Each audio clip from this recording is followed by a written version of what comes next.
Type 2 respiratory failure is what we call hypoxia with hypercapnia. Okay? So there is hypercapnia there, CO2. And the CO2 comes from the tissues. Okay? So it's either you can't eliminate the CO2 or you've got too much production of CO2, carbon dioxide. And most of the time is you cannot eliminate it. The only way you can get rid of the CO2 is the lung and the compensation in the kidney. Okay? And we've got two things here. You have to have the respiratory system in action to get rid of the CO2. Okay? You have to have it functioning properly. And the respiratory system has got the muscle, which is the diaphragm, and this works against the tissues in the lung. And the tissues is the load. So you've got the strength of the respiratory muscle, which is the diaphragm, working against the load of the respiratory system. And the load is what? The elements of the load would be, as we will see later, is resistance. So if you have airway resistance high, which is in asthma, you have compliance of the lung is important, okay? And the minute ventilation. If you breathe fast, you need more oxygen, okay? So this is the balance between the two. When the balance breaks, then you get type 2 respiratory failure. Right, this is a nice picture to show you what I've said. So we have on the top is the respiratory muscle, which is mainly the diaphragm.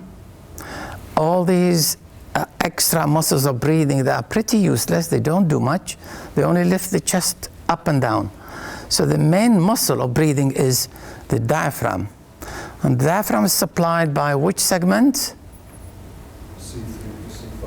C3 to C5. Excellent. Very good. So this muscle is controlled by the higher powers, the brain and the spinal cord. Okay? So if we go from the top and you go down, and then you can understand why people get type 2. So at the top is narcotics, sedatives, and hypothyroidism. So these are from the central phrenic nerve injury, Guillain-Barré syndrome, okay? Then you go down to the neuromuscular junction, myasthenia gravis, botulism, we don't see that. And then you go into the real diseases, is the amyotrophic lateral sclerosis or motor neuron disease, okay? And that is not, we see that. Poliomyelitis, less likely nowadays. And then you get myocyte failure. You go to the cells now, okay? And myocyte failure could be due to malnutrition, sepsis, deficiencies, enzymes, electrolyte deficiencies, then myopathies, diseases, proximal myopathy and things like that, all cause type 2 respiratory failure, okay? Chronic overloading, overweight, too much food, give too much carbon dioxide, and you have to get rid of it. So it puts the respiratory system under stress. Electrolyte imbalance. What are the electrolytes that give you muscle weakness? 4. Name them for me. Calcium. Potassium. Magnesium. And phosphate. Don't tell me sodium, okay? The group before you, straight on, they said sodium. Sodium doesn't cause. Very good. Sepsis, shock, and malnutrition, as I said. And then drugs can cause muscle weakness. People on steroid, okay? Aminoglycoside toxicity. Which drug is aminoglycoside? You don't have pharmacology, do you? Which drug is the aminoglycoside? Gentamicin. Who used gentamicin? Show your hands. Everyone. They are aminoglycosides, okay? Use gentamicin, but you need to know what it is, okay? So that's the top part of the limb. Now we go to the bottom part of the limb, the resistance, elastance, and minute ventilation, okay? If you have increased the load, so the muscle has to work harder to move that lung. And if you reduce the caliber of the airway by half, you reduce the flow by 60 times. So you can imagine people with asthma, they have a bit of edema in the airways. If they reduce the airway by 50%, the flow will go down by 60%, quite a lot. So asthma and COPD will reduce the flow and then decrease compliance. What is compliance? Can someone tell me what's compliance? How elastic something is. So how kind of malleable it is to move. Very good. That is the elasticity of the lung, okay? By definition, it's volume change to pressure change, okay? You got pressure and you get volume. So that's the compliance of the lung, okay? So how many compliance do you know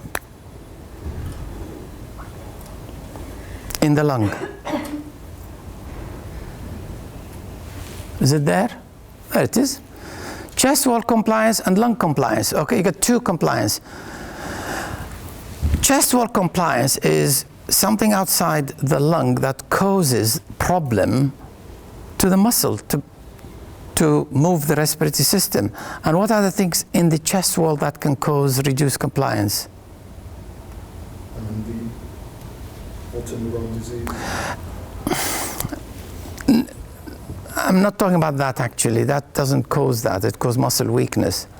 Something in the pleura and in the chest wall that causes reduced compliance. Fluid? Fluid, yes. Pleural effusion, pneumothorax, okay? Kyphoscoliosis. All these will reduce the compliance of the lung. The lung will be disadvantaged, okay? Lung compliance, most diseases in the lung causes reduced compliance. Imagine compliance is like blowing a balloon, okay? That's what it is. You put pressure and you get volume in front of you, okay? Then increase minute ventilation. Minute ventilation is a function of respiratory failure and tidal volume, okay? So if you have fever, if you have sepsis, what's going to happen to your breathing? It'll go up. Right? So you'll breathe fast and you need more oxygen. Imagine it like fuel, okay? The faster you go, the more fuel you need. So if you have a lot, so when people talk on in the intensive care unit, if someone has got fever, they wouldn't extubate them, they wouldn't wean them, because you've got to bring the respiratory system down in order to wean patient. So you need to get that temperature down before you start to do that. What are symptoms of hypercapnia? Someone who's got high CO2, how does he present to you? Tremor. Tremor? What kind of tremor? Like a CO2 flat. Yes, very good. Anything else? Drowsy. Drowsy, very good. In fact, even to the level of unconsciousness if it's very high CO2. Anything else? Flushed. Pink in the face. Okay, yes. A lot of our patients, COPD, they say, I've got headache in the morning. They tell you they've got headache in the morning, and when they have headache, it means that they're having hypercapnia at night and wake up with headache. Now, we'll go through these symptoms. Skin will be flushed, as you said. Tachypnea, breathlessness, tachycardia, blood pressure abnormalities, sometimes arrhythmia, twitches and flapping tremor, as you mentioned. The headache is due to the cerebral vasodilatation, okay, and it causes headache. Slurred speech, lethargy, and eventually people become unconscious. Agitation, and they can get papilledema as well. So these are the symptoms of hypercapnia. How do you treat type 2 respiratory failure? NIV. Yes. So if they're hypoxic, give them a bit of oxygen, and then non-invasive ventilation is the main thing. If they are acidotic, then you give non-invasive ventilation. And obviously you treat the cause, asthma, nebulizers, antibiotics. You treat the cause, whatever it is. So, so that's the second type finished. Any questions?